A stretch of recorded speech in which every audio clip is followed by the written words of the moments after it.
Atsiversiu spaudą ir ką aš matau, skaitau labai svarbios žinios, aš tau sakau. Natalija į Marsas nupirko fonogramą, jos vyras nepavydi, per tą laiką daro gramą. Natalija sulaužė mikrofoną į dantį, dantis vyra. Alanai, tu turi vieną įdą. Kokią įdą? Jos vardas Aida. Alanai, tu taip charizmatiškai juokies.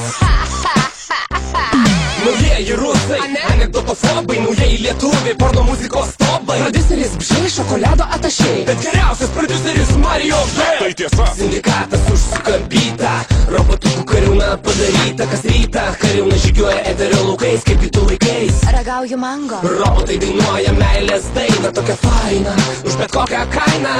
Gal nori pirkti?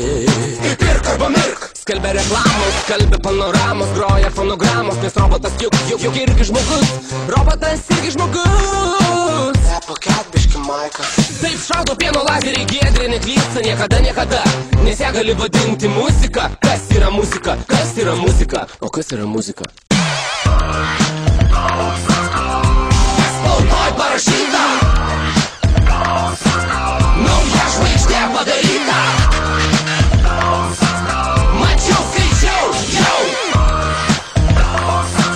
apie tada viską žinau. Alio, čia Martynas. Tyla. Martynas apsiriko, mergaitė supyko, per vidurį kino, toliau visi žino. Stano ir Milano jau baigė romaną, kai juos apdainavo Hokšila Rastamanas, nes jam pasaulis gražus, blogiau tikrai jau nebus.